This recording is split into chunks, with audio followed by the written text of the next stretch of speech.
Selamat pagi, selamat berjumpa kembali ya teman-teman ya hari ini pada mata kuliah komunikasi data dan jaringan komputer.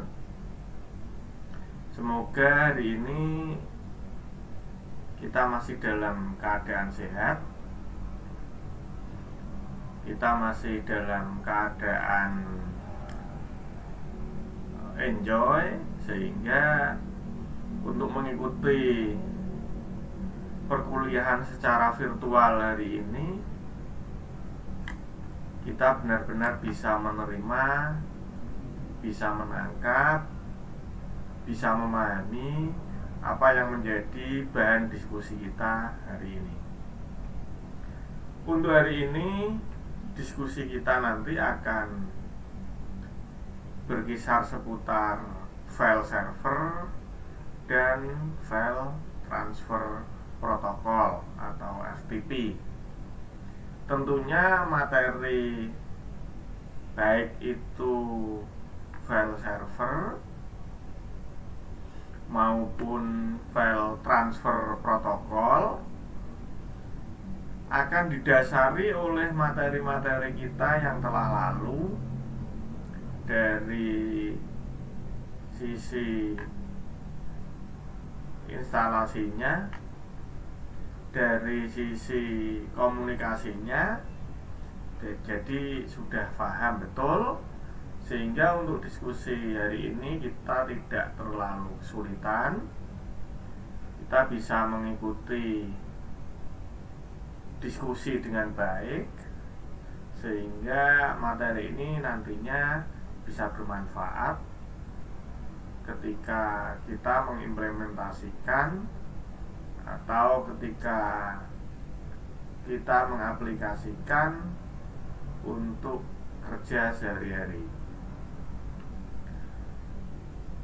File server dari namanya saja, kalau kita melihat dari sistem instalasi Windows kemarin, sudah bisa kita terka dan kita tebak ya. File server itu adalah file penyedia atau file utama yang akan diakses oleh beberapa klien. Sedangkan file transfer protokol adalah protokolnya untuk melakukan komunikasi data, saling tukar menukar data.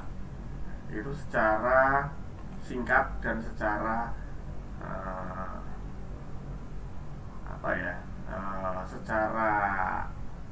secara awam lah, secara menyeluruh.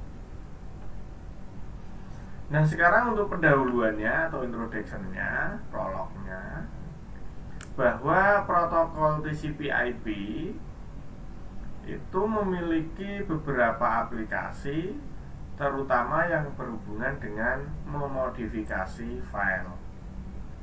Makanya sering kita dengar pembajakan, terus pengawasan, monitoring, dan lain-lain menggunakan protokol TCP/IP. Ternyata pada protokol ini mempunyai beberapa aplikasi, salah satunya adalah dengan memodifikasi file. Nah, terdapat dua mekanisme kerja untuk melakukan transfer file atau bertukar menukar data. Nah, yang pertama, mekanisme itu bisa dilakukan bahwa pengirim file dari komputer lain ke komputer lokal. Di komputer lain itu ya komputer di luar kita lah. Nah, ingin mengirim ke komputer lokal yang kita pegang. Sedangkan mekanisme lainnya adalah dengan menggunakan mekanisme file system. Jadi yang pertama itu melakukan pengiriman normal via ke komputer lokal, atau kita mengirim ke komputer lain. Mekanisme yang kedua adalah menggunakan mekanisme file system, di mana ada suatu mekanisme yang memperbolehkan suatu pengguna untuk melakukan perubahan terhadap file yang berada di komputer yang lain. Jadi misalkan saya duduk di depan komputer saya melakukan perubahan yang ada di komputer lain, maka mekanisme ini bisa terjalin dengan menggunakan konsep yang kedua tadi, yaitu menggunakan mekanisme file system. Nah, inilah salah satu fungsi yang berhubungan dengan memodifikasi file dalam TCP/IP. Nah, contoh-contoh protokol yang digunakan ya, untuk mekanisme itu adalah ada FTP, ada TFTP. Sedangkan untuk yang mekanisme kedua itu menggunakan NFS, Network File System. Jadi untuk mentransfer file dari satu lokasi ke lokasi yang lain bisa dengan cara mengirim ya, langsung ke alamat, atau memperbolehkan pengguna yang lain mengakses file yang ada. Nah, ketika kita mengirim file ke sumber yang lain, kirim-mengirim biasa, pakainya bisa file FTP maupun bisa pakai TFTP. Sedangkan untuk bisa merubah, mengakses komputer lain, merubah file yang ada di komputer orang lain, kita bisa menggunakan mekanisme NFS. Nah, sekarang kita ngomongin dulu nih ya, yang file transfer protokol yang menjadi topik konsentrasi diskusi kita hari ini. Walaupun nanti TFTP dan NFS kita singgung, tapi kita pertama ke file transfer protokolnya dulu. Nah, ternyata file transfer protokol itu merupakan protokol standar dengan nomor STD 9. Jadi dia menggunakan standar nomor 9. Ingat ya, nanti pot-pot ini harus, kalau kita mau bermain-main jaringan, terutama untuk mengaktifkan, mengakses, dan lain sebagainya, nomor-nomor pot ini setidaknya harus kita ingat. FTP nomor standarnya adalah 9. Ini bisa diketahui dari penjelasan yang ada di RFC 959 ya, 959, di mana file transfer protokol yang berkode RFC 959 akan diupdate menjadi RFC 228, sehingga dia mempunyai dua lokasi atau dua jalur. Untuk file transfer protokolnya menggunakan RFC 959, sedangkan untuk security file FTP-nya dia menggunakan RFC 228 ya. Tadinya hanya 959, kemudian diupdate mendapatkan tambahan 2228 berupa FTP Security Extension. Jadi untuk pengamanannya itu ada di RFC 228. Berbeda level atau layernya atau apa ya, bagiannya itu berbeda. Terus kemudian melakukan duplikat file dari komputer yang satu dengan komputer yang lain dengan melakukan komunikasi dua arah. Klien dapat mengirim file menuju server, atau ya kan, klien dapat meminta file dari server ya, untuk diakses ke klien tadi. Jadi komunikasinya terjalin dua arah, dari server dan klien. Nah, untuk mengakses file yang di server, pengguna atau kita selaku yang membutuhkan file tersebut diharuskan untuk mengidentifikasikan diri terlebih dahulu. Jadi kita mengenalkan diri nih.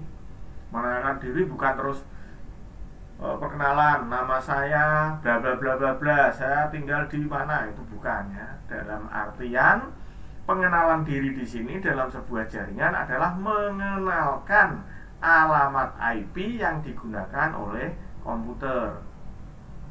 Kalau kita komunikasinya secara publik, maka pengenalan itu diawali dari pengenalan IP publik, terus kemudian ke IP lokal. Tapi kalau kita berkomunikasi dalam IP lokal, itu yang dikenalkan adalah IP lokal. Bedanya apa Pak? IP publik dan IP lokal itu nanti ya kan. Kalau kita bermain-main dengan jaringan lanjut, nanti ada di Mikrotik, ada di Cisco, itu akan diterangkan di sana ya. Kalau di sini ini kita belum bisa menerangkan secara rinci dan detailnya.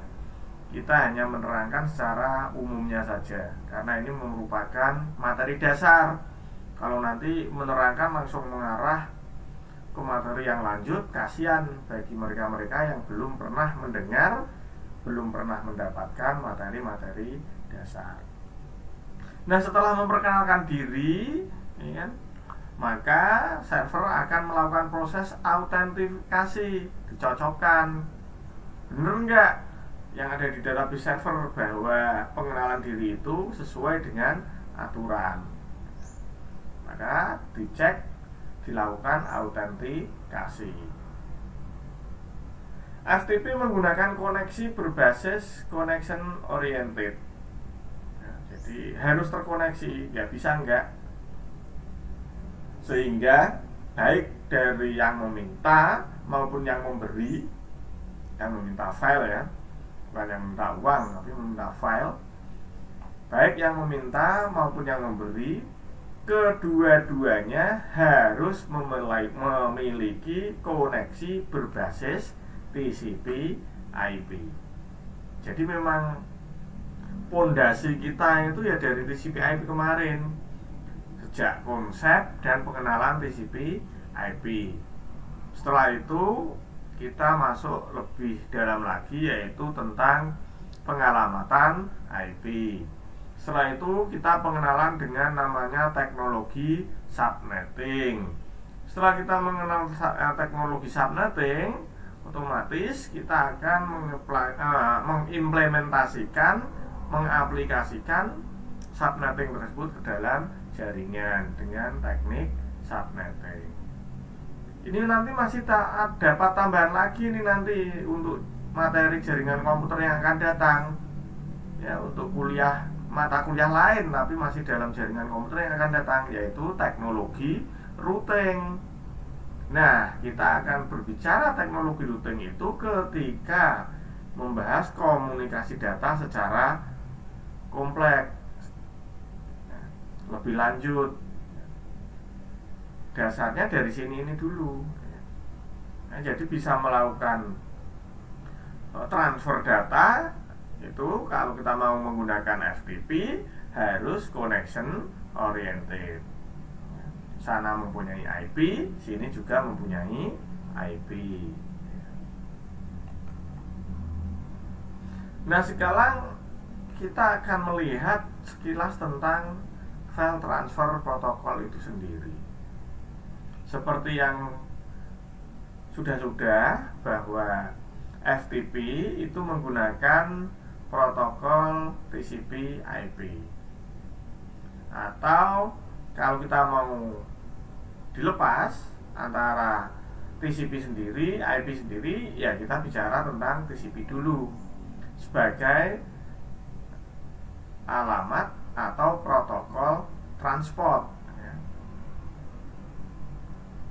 Jadi transport communication protocol ya, TCP/IP. Nah, FTP server atau file transfer protocol untuk yang server yang nantinya itu menjadi pusat, itu akan menerima koneksi pada port 20 dan 21. Ingat ya, menerima koneksi. Kalau kita menggunakan FTP server, maka portnya ada di 20 dan 21. Sehingga diperlukan dua koneksi, yaitu untuk login Nanti loginnya kita menggunakan protokol telnet ya. Jadi nanti kalau kita mau login ke FTP, mau nggak mau kita harus butuh satu tambahan lagi aplikasi namanya protokol telnet. Nah, akan mengoneksikan kemana? Ke port 20 dan 21 miliknya FTP server. Jadi satunya itu untuk login, yang satunya untuk transfer file. 20-nya untuk login ya. Jadi ketika saya masuk ke file transfer protokol menggunakan telnet, login ya, keluar kalimat login, saya masukkan username, memasukkan password, itu saya akan berkomunikasi dengan port 20. Ketika saya sudah masuk, ada filenya saya download, filenya saya ambil, maka saya akan menggunakan pada FTP server tersebut adalah port 21.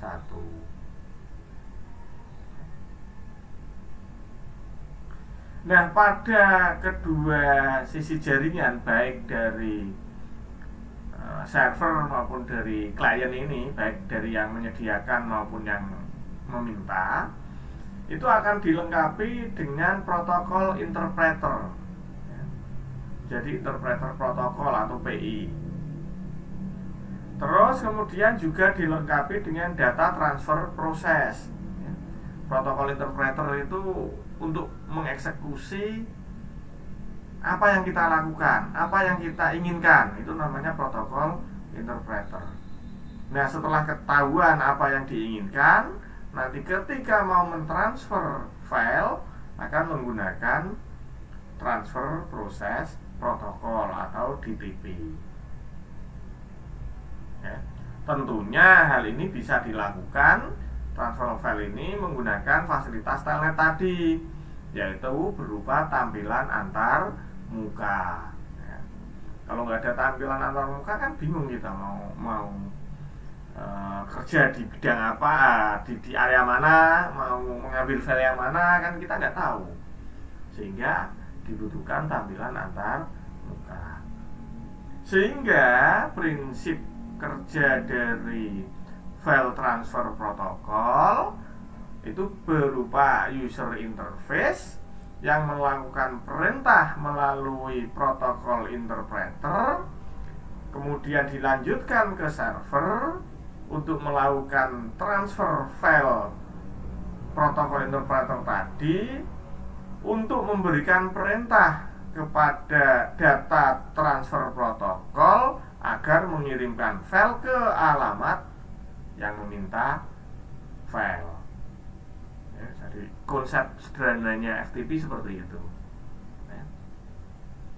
Interface melakukan permintaan melalui interpreter protokol, kemudian dilanjutkan ke server. Server tadi ada PI-nya juga.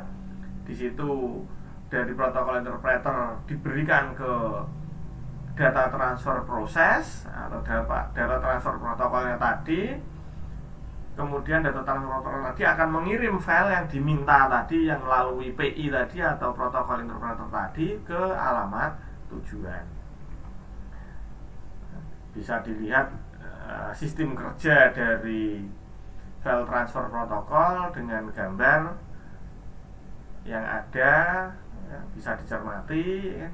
Itu ada user, ada file system ya kan? Seperti kan tadi ya kan? Ada server, ada client ya. User melakukan permintaan melalui PI ya. PI itu protokol interpreter. Terus kemudian protokol interpreter akan diterima oleh protokol interpreternya server. Kemudian protokol interpreternya server itu memberikan perintah ke servernya, kamu ada permintaan nih, filemu yang ini mau diminta. Setelah autentikasinya sukses tadi, maka file system ini akan memberikan data itu ke data transfer proses. Nah, data transfer proses ini akan memberikan data transfer proses ke user, kemudian dari user akan kita terima dalam bentuk file. File sistemnya seperti apa?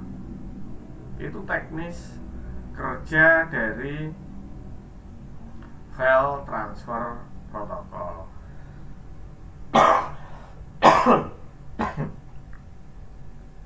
Nah, ketika melakukan file transfer protokol, pengguna atau user itu nanti akan melakukan beberapa atau bahkan semua operasional yang ada di bawah ini. Yang pertama, itu melakukan koneksi ke host lain. Jelas, komputer kita di satu sisi sebagai host, komputer sana di sisi lain itu juga sebagai host. Sehingga mau tidak mau dari host satu akan mengakses, mengkoneksi ke host yang lain. Nah, untuk koneksitas ini yang diberikan dalam file transfer protokol itu perintah apa? Perintah open. Ketika kita diberikan perintah open, maka kita akan ketemu dengan permintaan login dengan memasukkan username dan password. Setelah kita berhasil, maka otomatis kita nanti akan memilih directory di mana file yang ingin kita ambil tadi atau file yang ingin dikomunikasikan menggunakan file transfer protokol tadi dengan perintah cd atau change directory. Nah, ketika kita bermain-main dengan FTP, maka kita akan bermain-main dengan text base lagi. Ingat, kita bermain-main dengan text base menggunakan teks, media teks. User interface tadi hanya sebagai user interface untuk memberikan perintah text base. Kalau kita mau melihat isi dari directory sehingga nanti dalam memberikan perintah lacak file yang ingin kita temukan tadi, kita bisa memberikan perintah dengan perintah dir atau ls. Biasanya perintah dir itu akan diberikan untuk sistem operasi berbasis Microsoft Windows. Sedangkan perintah ls itu akan diberikan untuk sistem operasi yang berbasis Linux system maupun Unix system. Terus lalu kita memilih cara transfernya seperti apa ya, dengan memberikan perintah bin maupun ASCII ya.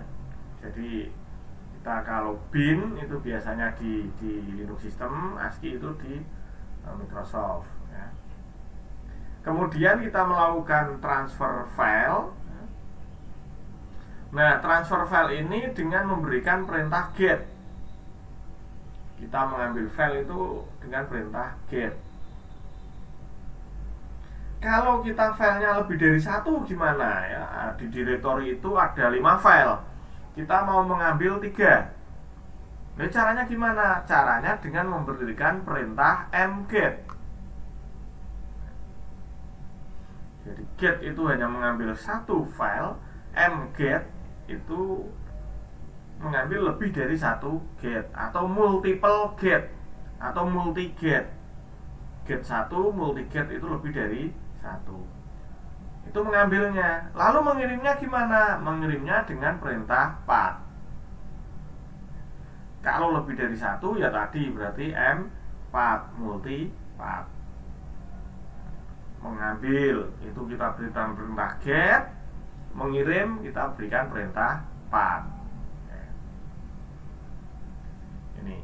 Terus kemudian ketika menggunakan mode pasif ya, dengan perintah pasif, klien yang berada di balik firewall ya ditutup dengan firewall. Jadi komputer kita kan kadang-kadang firewallnya aktif, apalagi server pasti diaktifkan firewallnya ini. Kalau firewall sampai tidak aktif itu ya resiko ditanggung oleh penumpang. Hati-hati ya. Nah, ketika klien itu ada di balik firewall, maka dia dapat melakukan file transfer protokol seolah-olah klien tersebut berasal dari luar firewall. Terus kemudian kalau itu sudah kita lakukan ya, file sudah berhasil kita peroleh, kemudian kita ingin menutup koneksi, ya kan? Kita berikan perintah quit. Kita berikan perintah bye bye, ya. Atau kita berikan perintah log out. Nah, ini berbagai perintah bisa macam-macam ini, ya, tergantung servernya, sistem operasinya apa. Quit itu kadang di masing-masing sistem itu berbeda, ya, antara Linux Ubuntu, Linux Mandriva dan lain-lain berbeda. Ada yang logout, ada yang quit, ya, ada yang bye. Kalau di Windows itu seringnya pakai logout. Nah, ini operasional dalam FTP. Nah, gambar ini itu merupakan contoh dari apa yang telah saya terangkan di awal tadi, cara menggunakan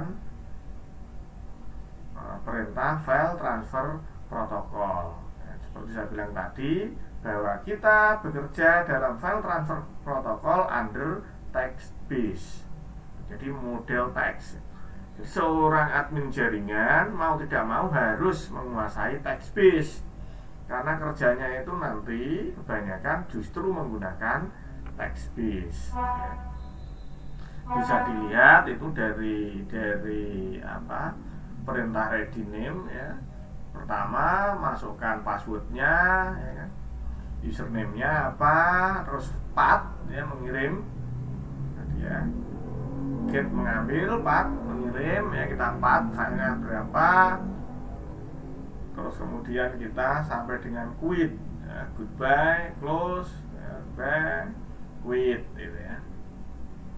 Ini contoh penggunaan atau source kode dalam menggunakan file transfer protokol. Nah, sekarang Anonymous, ya. Yang Anonymous file transfer protokol itu apa, gitu, ya. Anonymous file transfer protokol adalah model FTP yang tanpa menggunakan autentikasi untuk pengguna. Jadi ini bebas-bebas saja, ini settingannya biasanya kecentang Anonymous nanti. Ketika menggunakan di Windows Server, nanti untuk FTP kita setting ke Anonymous. Cuman kalau Anonymous biasanya agak riskan dan beresiko. Kenapa? Karena nanti suatu saat ketika ada pengguna lain yang di luar kendali kita mengambil file sekehendak hati, kita tidak bisa memantau. Karena apa? Anonymous. Nah, resiko ini bisa terjadi. Kenapa? Karena pengguna siapapun orangnya itu bisa melakukan transfer file.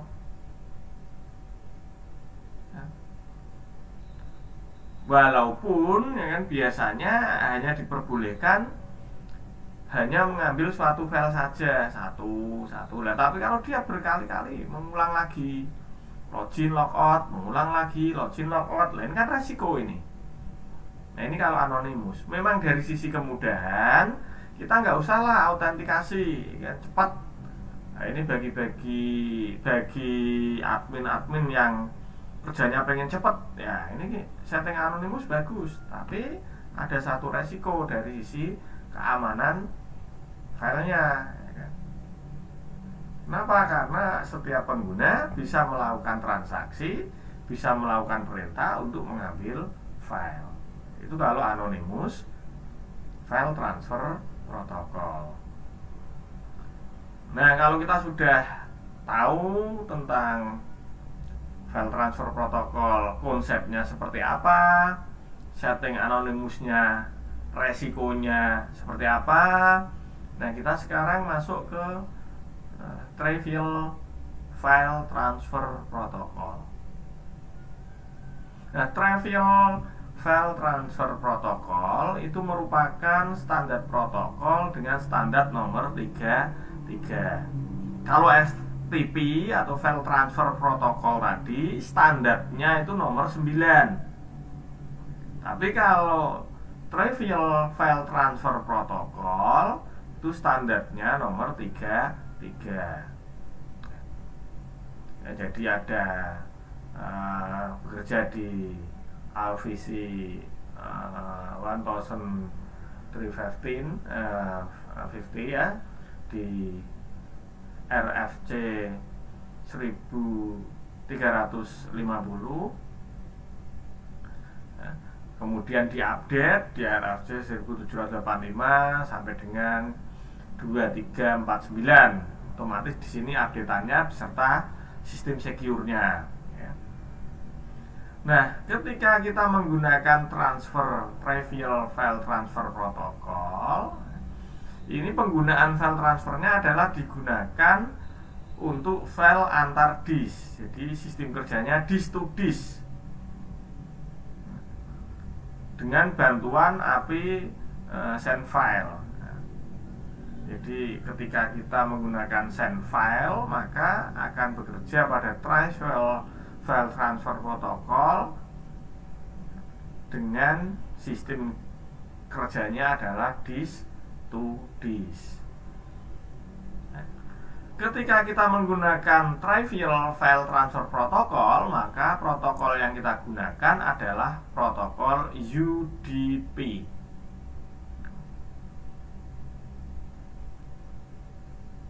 Nah, ingat port yang di sini tadi. Ketika kita menggunakan file transfer protokol yang tadi, kita menggunakan portnya, nomor port ya, bukan nomor standarnya ya, nomor portnya itu ada di 20 dan 21. Tapi kalau kita menggunakan trivial file transfer protocol, itu kita akan menggunakan port 69 ya. Ketika tadi menggunakan file transfer protokol 2021, ketika menggunakan trivial transfer protocol menggunakan port 69. Nah, sekarang untuk network file system, nah itu kan kalau tadi FTP, kita mau kerja dengan menggunakan sistem transfer file. Nah, sekarang kalau permintaan file, merubah file dari satu tempat bisa merubah file di tempat yang lain. Yang kedua, yaitu dengan menggunakan network file system. Sun Microsystem ya, network file system adalah protokol yang dapat membagi sumber daya melalui jaringan. Biasanya kalau menggunakan semacam ini, karakteristik sistem kerjanya adalah distributed system ya. Jadi dengan kerja distributed system, file itu akan tertanam, file itu akan berada di lokasi yang berbeda-beda. Nanti ketika dibutuhkan, file itu akan bisa dirubah melalui komputer-komputer yang lain.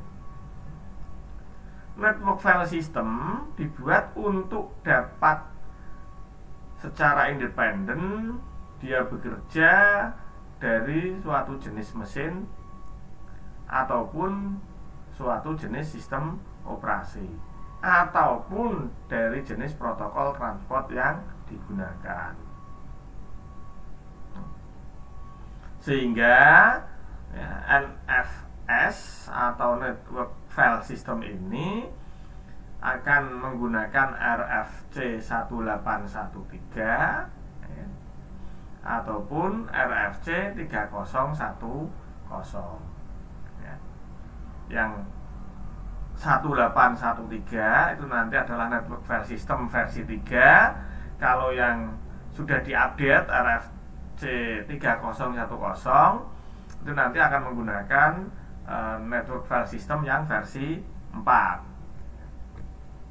Nah, konsepnya dari network file system itu akan membolehkan user yang telah diizinkan melalui tahapan autentikasi untuk mengakses file yang berada di remote host. Jadi file-filenya ini nanti ya, akan diizinkan. Ya, setelah itu user baru bisa mengakses. Nah, untuk mengakses file yang berada di lokal, protokol yang digunakan adalah protokol MON. Di MON dulu. ya, nanti ketemu bisa dikerjakan. Atau mungkin protokol network file systemnya melakukan I/O, ya, input output melalui remote file system. Nanti kalau di Windows itu biasanya kan ada remote access itu ya. Jadi ada file namanya untuk remote access. Itu bisa digunakan untuk melakukan kerja berdasarkan konsep dari network file system. Nah, kemudian untuk sistem kerja protokol MON dan protokol NFS itu akan menggunakan RPC, ya, jadi menggunakan RPC, ya, dan mengirim dengan protokol TCP dan UDP. Kerjanya dari konsep NFS itu menggunakan TCP dan UDP. Kenapa? Karena tadi ya adanya autentikasi, adanya izin yang harus diperlukan sehingga bisa mengakses file yang diinginkan. Bisa dilihat pada gambar di bawah ya. Itu perintah MON ketika diberikan untuk mengakses file network file system pada server maupun pada klien.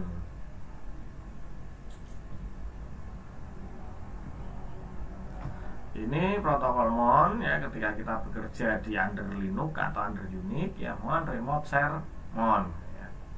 Ini untuk mengakses pengguna ya, menjalankan program MON-nya. Jadi perintah ini harus diberikan terlebih dahulu, baru kita bisa memberikan perintah yang lain dalam network file system. Kalau kita sudah selesai ya kan, dan kita ingin menutup dan ingin keluar dari network file system tersebut, kita bisa memberikan perintah unmon. Jadi dengan perintah unmon atau umon ya, umon itu maksudnya adalah unmon untuk menutup, kita bisa keluar dari perintah yang ada di network file system. Ini yang protokol network file systemnya ya, bisa dilihat sistem kerjanya dari NFS application sampai dengan local DASD. Sistem kerjanya, rutenya bisa berbolak-balik, di mana protokol komunikasi data yang digunakan tetap menggunakan protokol UDP dan TCP/IP. Ya, protokol UDP itu ada di TCP, sedangkan untuk IP-nya, untuk internet protokolnya tetap harus digunakan. Untuk yang versi 4 ini merupakan perbaikan dari yang versi 3. Dia akan mendapatkan beberapa fitur tambahan, yaitu bisa mengurangi transfer informasi yang dibutuhkan oleh protokol MON. Terus kemudian adanya penambahan keamanan pada layer RPC. Bisa mendukung RPC SAC dan GSS, bisa mendukung Kerberos, menyediakan bentuk baru dari file handle, menggabungkan perintah lookup dan read. Jadi antara perintah lookup dan read nanti bisa digabungkan. Kalau yang versi 3 itu antara perintah lookup dan read itu beda-beda. Nah, yang paling bagus lagi pada versi 4 ini mendukung format file dengan file system bit 32 ya. Jadi memang penambahan-penambahan ini yang menjadi signifikan dalam kinerja administrator jaringan. Nah, ini bisa dilihat ya kan, di mana ada sebuah jaringan, satu server, dua klien dengan nomor IP yang berbeda, ya. Yang mana satunya adalah menggunakan Linux, yang kliennya menggunakan Windows, ya. Nah, ketika server menggunakan Linux, maka mau tidak mau kita harus menggunakan konektor atau mediator berupa aplikasi tambahan, yaitu Samba. Jadi agar Windows bisa mengakses di Linux, Linux bisa mengakses di Windows, maka harus ada aplikasi tambahan, ada penerjemahnya, ada pihak ketiganya, yaitu berupa file Samba. Nah, ketika melakukan sharing disk, kita bisa melihat komputer dan printer dalam satu domain nanti, ya. Ingat, harus dalam satu domain, satu workgroup. Kalau di luar workgroup, maka dia diatasnamakan di luar jaringan lokal dia. Jadi seperti ini, nanti ketika dicek jaringannya bisa ketemu, ya, komputer apa saja yang terkoneksi, ya, nama komputernya apa saja, ya, bisa dilihat. Kemudian akan melakukan mapping dari Windows ke Linux dengan cara melakukan mapping printer dan folder, memberikan perintah seperti yang ada di gambar bawah itu, backslash 2 nama komputernya apa tadi. Nah, setelah itu kita taruh di drive apa yang ingin menjadi tujuan dari drive kita nanti, muncul di komputer kita. Ketika kita ngeklik drive-nya itu, maka otomatis kita bisa terkoneksi, bisa mengakses ke komputer yang akan kita ambil filenya tadi. Ini cara instalasi Sambanya ketika menggunakan sistem yang berbeda, baik dari Linux maupun Windows, karena memang kebanyakan server itu menggunakan Linux. Kok Pak, kok menggunakan Linux? Kenapa? Karena kebanyakan atau Linux memang yang rendah resiko, ya. Rendah resiko namanya. Kalau di Red Hat, ya kan, Samba itu sudah jadi satu kemasan dalam CD distronya. Ya, kalau kita mau menggunakan Red Hat itu satu kemasan dalam satu sistem operasi, ya, dapat Linux Red Hat-nya, dapat Sambanya. Nah, untuk menggunakan instalasi ketika kita menggunakan Samba di Red Hat, kita hanya bisa add dan remove. Jadi kalau seperti kita tambah add remove program di Windows itu, ya, sama itu, ya. Oh, kita nggak mau menggunakan Sambanya, kita remove. Oh, kita mau butuh Samba, kita add. Nah, untuk menjalankan atau memberhentikan Samba agar tidak bekerja, kita memberikan perintah service Samba start dan service Samba stop. Jadi start sama stop. Nah, di mana Samba untuk sistem operasi Linux, dia akan bekerja pada port 139. Untuk mengetahui Sambanya nanti itu sudah jalan atau belum, atau dia Sambanya running atau enggak, kita memberikan perintah net start. Jadi berikan perintah net start -tna garis tegak grep .2.139. Nah, dengan perintah ini nanti kita akan mengetahui Samba itu running atau tidak. Kalau kita mau melakukan konfigurasi pada Samba, itu nanti dengan perintah samba.configuration. Jadi nanti slash, biasanya root Samba, terus ketikkan saja smb.conf, artinya itu Samba configuration atau konfigurasi Samba. Nah, ini untuk mencoba untuk mengkonfigurasi dasar-dasar dalam komunikasinya nanti, ya kan? Bisa dilihat dengan memerintahkan perintah chmod, ya. Kita kasih 777. Chmod itu perintah untuk memberikan full akses pada user tertentu. Kemudian workgroupnya kita metran, tes, ya kan? Bla bla bla bla bla, read only, no, guys, oke, yes. Berarti nama workgroupnya nanti, ya kan, ingat harus satu workgroup, ya. Workgroupnya adalah metran, nama share adalah tes, ya kan. Mempublishnya nanti adalah di direktori user lokal Samba tmp, ya. Terus ini cara menggunakan user pada sistem Sambanya. Contoh, ya kan, Samba password Steve, ya. New Samba password apa? Anda ketikkan saja, retype apa, add user Steve, ya kan.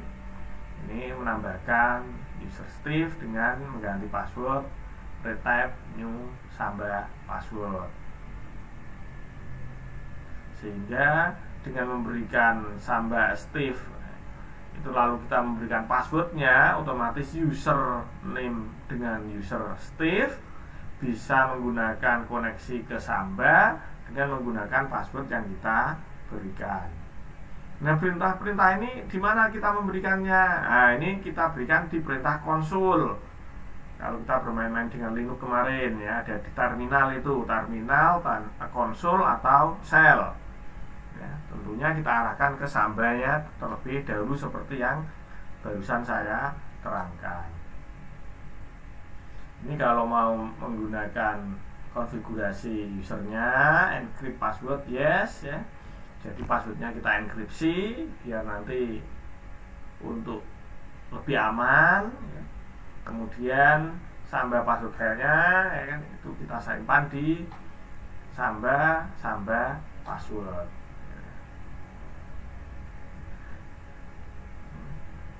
Nah, untuk membatasi akses jaringan, kita bisa memberikan perintah-perintah di global. Jadi nanti supaya kita bisa bermain-main membatasi akses itu, ya, di Sambanya, kalau kita menggunakan Samba itu aksesnya kita di global. Nanti masuk ke globalnya, baru nanti kita bisa membatasi akses-akses jaringan, ya. IP mana yang diperbolehkan, IP mana yang ingin ditolak, itu nanti kita harus melalui direktori yang ada di global.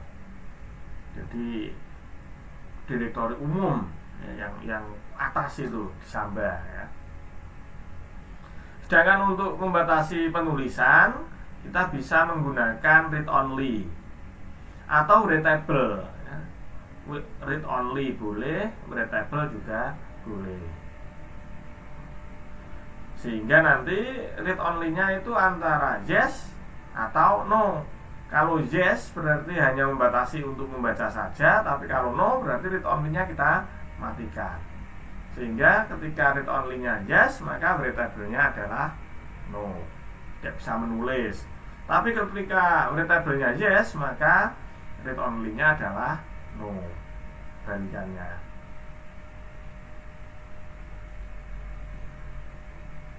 Ini instalasi Samba, ya kan. Kalau mau install seperti yang saya bilang tadi, kalau di Red Hat, ya, sudah tergabung atau terinclude ke CD sistemnya, ya kan. Ini kita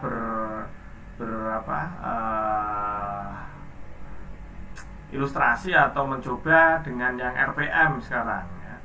RPM itu seperti Ubuntu, itu RPM itu, ya. Nah, RPM -a garis tegak grep Samba, maka akan muncul Samba bla bla bla, versinya berapa, Samba swapnya berapa, Samba common berapa, Samba client berapa.